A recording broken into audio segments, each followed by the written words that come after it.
असं त्या लोकांना समजा काय बुद्धी सुचले काय जणू की एकाने समजा काय केले, प्रभाव पडला की एकाने उठून उभे राहिले, एकाने त्याचे पाय, एकाने त्याचे समजा एकाने समजा त्याचे पात्र घेतले, एकाने त्याचे चिवर घेतले आणि त्याच्यासाठी आसन तयार केले आणि एकाने त्याचे समजा पाय धुण्यासाठी पाणी आणले. त्याने त्याचा विचार असा केला होता की आपण काहीच करायचं नाही, पण जसे भगवंत समजा जवळ आले आणि जवळ आल्याबरोबर समजा ते सगळं विसरून गेले आणि त्याने अशा प्रकारचं भगवंताचा आदरातिथ्य केलेलं आहे की समजा कोणी चिवर घेतलं, कोणी पाणी आणलं, कोणी बसण्यासाठी आसन टाकलं, अशा प्रकारचं समजा त्याचे आदरातिथ्य त्या आणि सर्वच्या सर्वजण ते उठून उभे राहिलेले आहे. खरोखर हे एका अप्रिय अतिथीचे साधारण स्वागत होते. अशा प्रकारे ते त्याचा उपास करणार होते, पण त्याची पूजा करू लागले, म्हणजे त्याचा तिरस्कार करणार होते, त्याची थट्टा मस्करी करणार होते. पण ते लोक अशा प्रकारे समजा काय झालेले आहेत, त्याचा आदरातिथ्य करण्यासाठी, पूजा करण्यासाठी समजा ते सज्ज झालेले आहे. आता बुद्धाचे पहिले प्रवचन, आता भगवंत काय करत, आपले पहिले प्रवचन ते 5 जे परिवर्जक आहेत त्या 5 परिवर्जकाला आपले पहिले प्रवचन देत आहेत. बघा, परस्परांना अभिवादन करून कुशलक्षेम विचारल्यावर त्या 5 परिवर्जकांनी भगवान बुद्धाला विचारले, तपश्चर्येवर तुमचा अजूनही विश्वास आहे काय? बुद्धाने नकारमंतक उत्तर दिले. कारण भगवान बुद्ध आणि हे 5 परिवर्जक खडतर तपश्चर्या करत होते. या 5 परिवर्जकाला वाटलं की अजूनही तुमचा तपश्चर्येवर समजा विश्वास आहे का? तेव्हा भगवंताने उत्तर दिले की तपश्चर्येवरती माझा विश्वास नाही. बुद्ध म्हणाले, जीवनाची आत्यंतिक अशी 2 टोके आहेत, एक सुखोपभोगाचे, दुसरं आत्मक्लेशाचे. भगवंताने त्यांना काय सांगितले की बाबा जीवनाची 2 टोके आहेत, ते म्हणजे कसले, एक आत्मक्लेशाचे आणि दुसरे सुखोपभोगाचे. सुखोपभोगाचे व आत्मक्लेशाचे असे 2 टोक आहेत असं भगवंताने सांगितलं. एक म्हणतो खा प्या मजा करा, कारण उद्या आपण मरणारच आहोत. आणि दुसरा म्हणतो सर्व वासना मारून टाका, कारण त्या पूर्वजन्माचे मूळ आहे. सर्व वासना मारून टाका, हे पूर्वजन्माचे मूळ आहेत. हे दोन्ही मार्ग माणसाला शोधण्यासारखे, म्हणून त्याने ते नाकारले. हे दोन्ही मार्ग जे माणसाला शोधण्यासारखे नाहीत, म्हणून भगवंताने हे मार्ग केलेले आहेत, हे काय केले, नाकारले आहेत. भगवान बुद्ध माध्यम मार्ग सांगणारे होते. मध्यम पतिपद म्हणजे मधला मार्ग. भगवान बुद्ध हे मधला मार्ग, मध्यम पतिपद म्हणजे मधला मार्ग सांगणारे होते. उपभोगाचा मार्ग नाही, आत्मक्लेशाचाही नाही, आणि आत्मक्लेशाचा नाही आणि उपभोगाचाही नाही, ते मधला मार्ग सांगणार आहे. बुद्ध परिवर्जकांना म्हणाले, माझ्या या प्रश्नाचे उत्तर द्या. जोपर्यंत तुमचे स्वतत्व कार्यप्रवृत्त असते आणि त्याला ऐहिक परलौकिक भोगाची अभिलाषा असते, तोपर्यंत सर्व आत्मक्लेश व्यर्थच नाहीत काय? ते उतरले. आपण म्हणाला ते बरोबरच आहे. भगवंताने त्याला एक प्रश्न विचारले की जोपर्यंत सर्व आत्मक्लेश, जो ऐहिक सुखाची अभिलाषा जोपर्यंत जात नाही, तोपर्यंत सर्व आत्मक्लेश कसे व्यर्थच आहे. तुम्ही किती जर समजा तुम्ही जास्त त्रास दिला शरीराला, तर ते सर्व कसे आहेत, ते व्यर्थच आहेत. कधी जर तुमची भोगाची इच्छा समजा जात नाही, तर तोपर्यंत समजा त्यामुळे समजा काय होईल, तुम्ही केलेले की समजा परिश्रम जे आहेत ते सगळे व्यर्थच आहेत. ते लोक म्हणाले बरोबर आहे, आपण म्हणता ते बरोबर आहे. जर तुम्ही आत्मक्लेशाच्या मार्गाने आपल्या कामाग्नी शांत करू शकत नाही, तर आत्मक्लेशाचे दारिद्र्य जीवन जगून आपण स्वतःला कसे काय जिंकू शकाल? भगवंत त्याला म्हणाले की जर तुम्ही या आत्मक्लेशाच्या मार्गाने आपला कामाग्नी जर शांत करू शकत नाही, तर आत्मक्लेशाचे दारिद्र्य जगून आपण स्वतःला कसे काय जिंकू शकाल? त्याच्यासाठी काय केले पाहिजे तर आपल्या कामाग्नी शांत केला पाहिजे. आणि कामाग्नी शांत करण्यासाठी काम केला तर समजा काय आपण या आत्मक्लेशाचे दारिद्र्य जीवन आपण समजा जगणार नाही. आणि त्याच्यामुळं काय आपण आपल्या स्वतःला समजा जिंकू. कधी तर आपला कामाग्नी जर शांत केलो तरच आपण स्वतःला जिंकू असं भगवंत त्यांना म्हणत आहे. आपण म्हणता ते बरोबर आहे. ही कोणाची वार्ता चालली आहे? भगवंत आणि ते 5 परिवर्जक आहे. त्या 5 परिवर्जकामध्ये आणि भगवंतामध्ये ही वार्ता चाललेली आहे. 5 परिवर्जक म्हणजे कोंडण्य, आश्वजित, महानाम आणि बत्ते. वप आणि कोंडण्य, आश्वजित, महानाम, वप आणि भद्रक असे समजा हे 5 परिवर्जक आहेत. या 5 परिवर्जकाशी आणि भगवंताचा हा संवाद चाललेला आहे.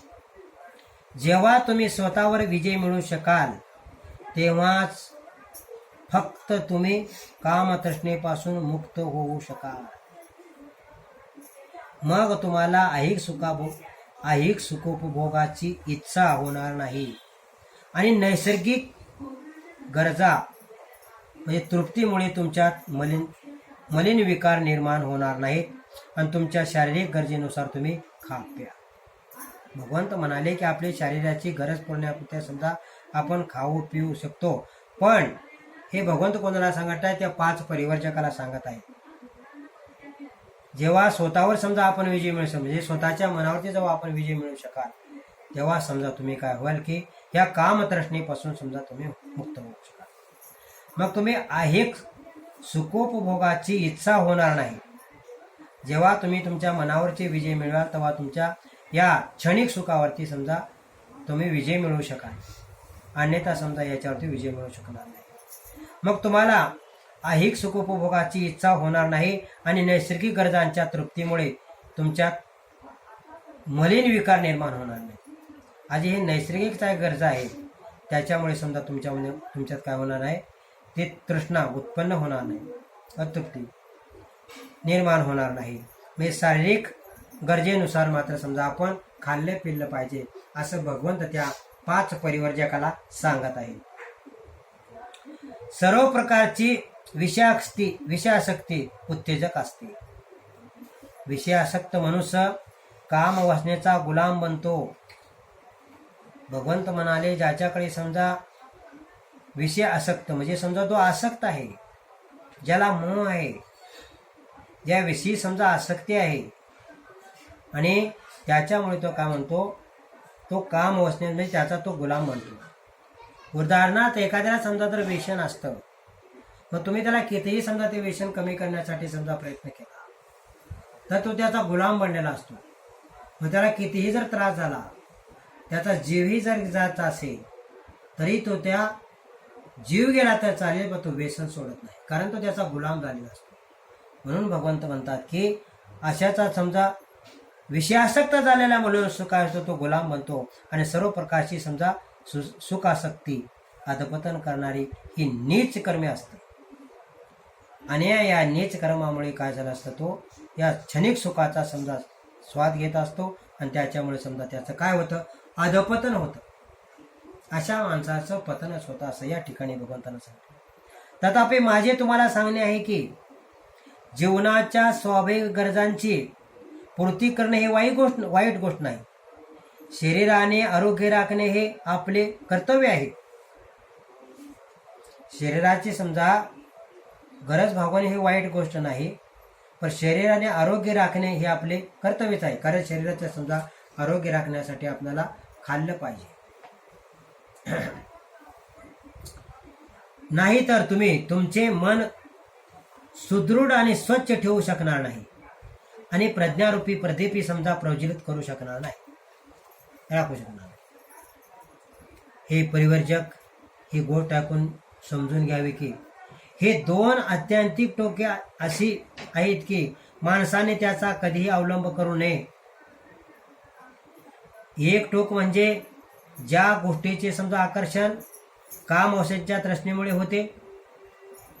आपल्याकडे समजा काम वासना जर भडकली तर त्याच्यामुळे समजा आपण सर्व सोडून देऊन समजा त्या काम वासनेच्या पाठी लागतो आणि आपले करायचे चांगले जे काम आहे ते चांगले काम सोडून समजा त्या वासनेच्या पाठी लागतो आणि त्या गोष्टीत विशेषतः विषयासक्तीत आणि सतत डुबत राहणे आणि तृप्ती मिळण्याचा हा मार्ग अगदी हलक्या दर्जाचा मार्ग आहे. म्हणजेच आपण एखाद्या गोष्टीचे समजा हाव करतो आणि त्याच्यात समजा तृप्ती मिळवण्यासाठी समजा आपण काही जर समजा कितीही समजा आपल्यावर प्रसंग आला तर त्याच्यात तृप्ती मिळवण्यासाठी समजा काय त्याच्यात डुबत राहतो आणि डुबत राहून मी इतका हलक्या दर्जाचा मार्ग समजा तो स्वीकारतो. रानटीपणाचा अयोग्य आणि हानिकारक आहे आणि हा जो मार्ग आहे हानिकारक आहे. याच्यामुळे माणसाची हानी होते आणि तो कधीही वरी जाऊ शकत नाही. त्याच्यामुळे तो खालच्या पातळीला जाऊ शकतो असे या ठिकाणी बघतो. दुसरे टोक म्हणजे तपश्चर्या किंवा आत्मक्लेश. हा मार्ग दुःखदायक, अयोग्य आणि हानिकारक आहे. आता जर समजा माणसाने जर ठरवलं की समजा आपण तपश्चर्या करायची, एवढी तपश्चर्या भगवंताने केली, समजा 6 वर्ष तपश्चर्या केली, पण त्या तपश्चर्या समजा काही फळ मिळालं नाही, तर अशा प्रकारे तपश्चर्या करायची. हाही मार्ग कसा आहे दुःखदायक आहे असं भगवंताने समजा. याच्या हाही समजा हानिकारकच आहे. याच्याने तुमच्या मनाची शांती म्हणजे तुम्हाला तृप्ती मिळणार नाही, तुमच्या मनाला शांती मिळणार नाही. तुमचे जे समजा राग द्वेष मोह आहेत हे तुम्हाला सोडून जाणार नाही. ही दोन्ही आत्यंतिक टोके ज्यामुळे टाळता येतात असा एक माध्यम मार्ग आहे. ध्यानात ठेवा, मी त्याचा माध्यम मार्गाची शिकवण देतो आहे. त्या 5 परिव्राजकाने त्याचे म्हणणे लक्षपूर्वक ऐकले. भगवान बुद्धाच्या माध्यम मार्गाची उत्तरादाखल काय बोलावे हे न समजल्यामुळे त्याला विचारले की आपणाला आम्ही सोडून आल्यानंतर आपण काय केले. नंतर त्या लोकांनी भगवंताला विचारले की आम्ही तुम्हाला तपश्चर्या करत असताना आम्ही तुम्हाला सोडून आल्यानंतर तुम्ही काय केले. तेव्हा आपण गयेला कसे गेलो, पिंपळाच्या झाडाखाली आपण चिंतन करीत कसे बसलो आणि 4 आठवडे सतत ध्यान केल्यानंतर आपणास ज्ञान प्राप्ती झाल्यामुळे आपण नव्या जीवनमार्ग कसा शोधून काढला हे सर्व भगवान बुद्धांनी त्यांना सांगितले. भगवान बुद्धांनी सांगितले तुम्ही मला सोडून आल्यानंतर मी सुधाच्याची खीर खाल्ली आणि मी गयेला गेल्यानंतर त्या पिंपळ वृक्षाच्या खाली बसलो आणि पिंपळ वृक्षाच्या खाली बसल्यानंतर मी मनाला असा निश्चय केला की मी ज्ञानाचा प्रकाश झाल्याशिवाय मी इथून उठणार नाही. जर माझं हाड मौत समजा सर्व जळून गेले, रक्त सगळं जर सुकून गेलं तरी समजा मी या ठिकाणी जोपर्यंत मला ज्ञानाचा प्रकाश होत नाही तोपर्यंत मी या ठिकाणी उठणार नाही असा निश्चय करून समजा त्या बोधी वृक्ष म्हणजे त्या पिंपळ वृक्षाखाली बसलो असं भगवंत त्या 5 परिवर्जकाला सांगत आहेत. हे ऐकल्यावर तो मार्ग कोणताही जाणून घेण्यास परिवर्जक अधीर झाले आणि त्याने विचार केला की बाबा अशा प्रकारे समजा तुम्ही त्या बौद्ध गेल्यानंतर 4 आठवडे ध्यान केले, 4 आठवडे ध्यान केल्यानंतर मग तुम्हाला नंतर काय झालं याच्या पुढे समजा आम्हाला सांगावं असे ते लोक सांगण्यासाठी भगवंताला विनवणी करू लागले. आणि तो मार्ग स्पष्ट करून सांगण्याविषयी त्याने भगवान बुद्धाला प्रार्थना केली.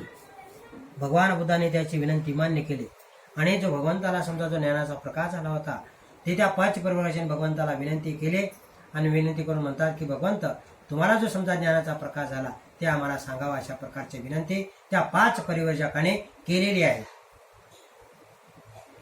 सुरुवातीलाच भगवान बुद्धाने त्याला सांगितले की आपला जो मार्ग जो समजा धम्म आहे त्याला ईश्वर आणि आत्मा याच्याशी काहीही कर्तव्य नाही.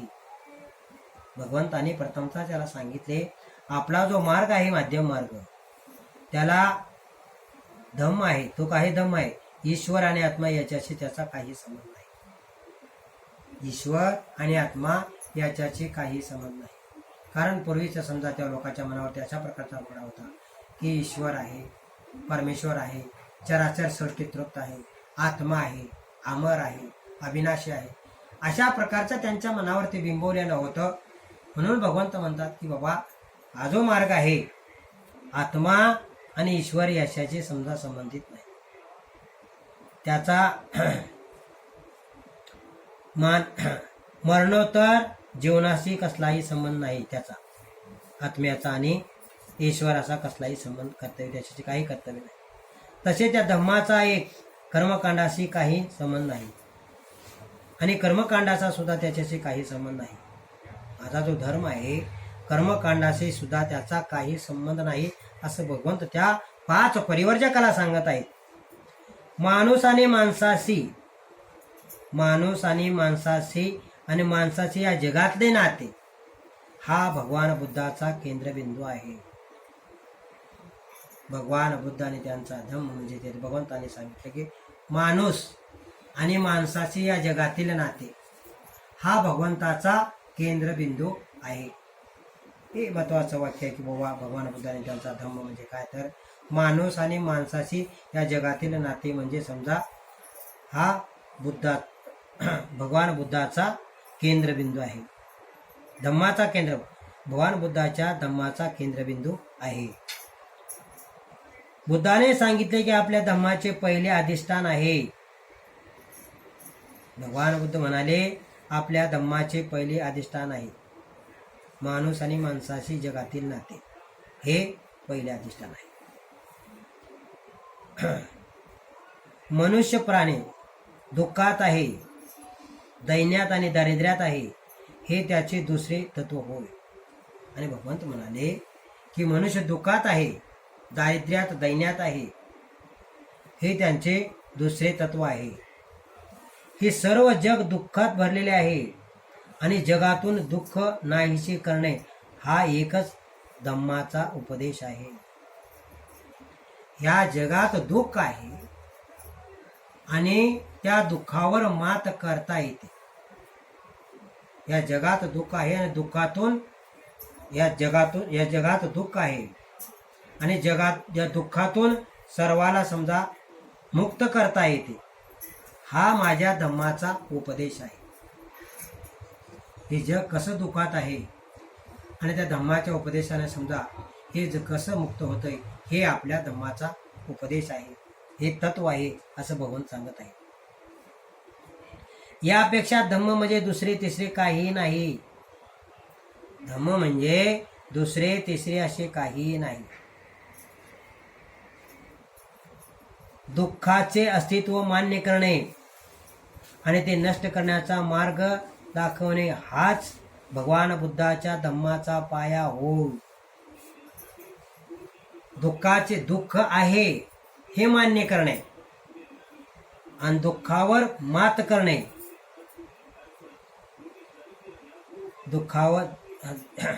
दुःख अस्तित्वात आहे हे मान्य करणे आणि त्याला नष्ट करणे हे भगवान बुद्धाच्या धम्माचा पाया आहे. जगात दुःख आहे आणि दुःखातून मुक्त करणे हा भगवान बुद्धाच्या धम्माचा पाया आहे. हाच एक केवळ धम्माचा पाया होऊ शकतो आणि यावरच त्याचे समर्थन अवलंबून आहे. जो धर्म या प्राथमिक गोष्टीचा समजा स्वीकार करीत नाही तो धर्मच नव्हे. आणि जर कोणी समजा या गोष्टीचा स्वीकार करीत नसेल तर ते धर्मच नाही. भाई जगात दुःख आहे आणि त्या दुःखावर मात करता येते आणि त्या दुःखावर समजा मात करण्यासाठी भगवंताच्या धम्माचा उपदेश आहे. भगवंताच्या धम्माचा उपदेश ऐकून या जगातील जे दुःख आहे दुःखातून समजा आपण मुक्त होऊ शकतो असा भगवंताचा धम्म आहे. जर समजा या गोष्टीचा समजा या आणि हाच एक समजा केवळ धम्माचा पाया होऊ शकतो. यावर जर समर्थन या सर्व तुमचे जर समर्थन असेल तर समजा हे प्राथमिक गोष्टीचा जर आपण स्वीकार केला तर समजा तर प्राथमिक गोष्टी जर स्वीकार करीत नाही तर समजा तो धर्म नाही. जर कोणी या प्राथमिक म्हणजे या गोष्टीचा स्वीकार करत नसतील तर समजा ते खरे धर्म जाणू शकत नाहीत आणि त्यांना धर्म जाणता येणार नाही. किंवा असे अनेक प्रकारचे धर्म आहेत, तर त्या धर्मात जर असं नसेल तर तो धर्मच नाही असं भगवंत सांगत आहे. खरोखर हे परिवर्जक हो जगातील दुःख आणि त्या दुःखापासून मुक्तता करण्याचा उपाय हाच धम्माचा मुख्य प्रश्न आहे. ज्या श्रमणांना आणि ब्राह्मणांना हे समजत नाही की माझ्या मते श्रमण आणि भ्रमण नव्हतेच, याच जीवनात धम्माचा खरा अर्थ, या धम्माचा खरा अर्थ काय आहे, स्वतःला श्रेष्ठ समजणाऱ्यांना समजतच नाही. आणि भगवंताचा जो धम्म आहे, जो स्वतःला श्रेष्ठ समजतो, माझ्यासारखा कोणीच नाही, माझं समजा मी एवढा तत्वज्ञान माझ्याकडे आहे, माझ्याकडे एवढी श्रीमंती आहे, अशा प्रकारे समजा तो गर्वानं फुगून गेला असतो, एवढा आर्थिक धन आहे, मी अमुक समजा मोठा संत आहे, महात्मा आहे, किंवा मी मंत्री आहे, अशा प्रकारचा अहंकार ज्याच्याकडे आहे, अशा माणसाला समजा धम्म शिकताच येणार नाही आणि तो धम्माला जाणू शकणार नाही. म्हणजेच आपल्याकडे असलेले जे समजा जे श्रेष्ठत्व अहंकार आपल्यातून जर निघत नसते तर आपण धम्म जाणण्यास असमर्थ आहोत. मग तो किती समजा उच्च शिक्षण घेतलेला असो, पदवीधर असो किंवा कोणीही असो, त्याच्याकडे अशा प्रकारची जर भावना असेल की मी एवढा समजा शिक्षण घेतलेला माणूस आहे, पदवीधर आहे, आणि समजा अशा प्रकारची भावना त्याच्याकडे असेल तर हे धम्म म्हणजे काहीच नाही, तर समजा त्याला धम्म मुळीच शिकता येणार आणि तो धम्म तो शिकूच शकणार नाही. म्हणजेच हा भगवंताचा धम्म कसा आहे की अहंकार, आपल्याकडे असलेला मी माणूस आहे, मी असा आहे, मी तसा आहे, अशा प्रकारचा अहंकार गर्व माणसाकडे जर असला तर तो हा धम्म मुळीच शिकू शकणार नाही, तो धम्म ऐकूही शकणार नाही. तो कितीही जर समजा तत्वज्ञानी असेल, कितीही जर समजा श्रेष्ठ असला तरी तो धम्म ऐकू शकत नाही. कारण हा धम्म कसा आहे, सदाचरणी आहे, आचरणशील आहे आणि आपल्या समजा स्वतःला श्रेष्ठ मानणारा नाही. ही आपल्याला हेही मानू नका आणि श्रेष्ठ मानू नका, पण आपल्याकडला अहंकार नसेल तरच हा धम्म शिकू शकतो. नंतर परिजीवकाने बुद्धाला विचारले, दुःखाचे अस्तित्व मान्य करणे आणि दुःख नाहीसे करणे हाच जर आपल्या धम्माचा पाया असेल तर आपला धम्म दुःख कसे नाहीसे करतो ते सांगा. आता त्या 5 परिव्राजकांना ऐकले आणि ते भगवंताला म्हणाले की भगवंत, तुमच्या धम्माचा असा समजाचा पाय असेल की दुःखाचे अस्तित्व आहे हे मान्य करणे आणि त्याच्यावर समजा दुःख नाहीसे करणे,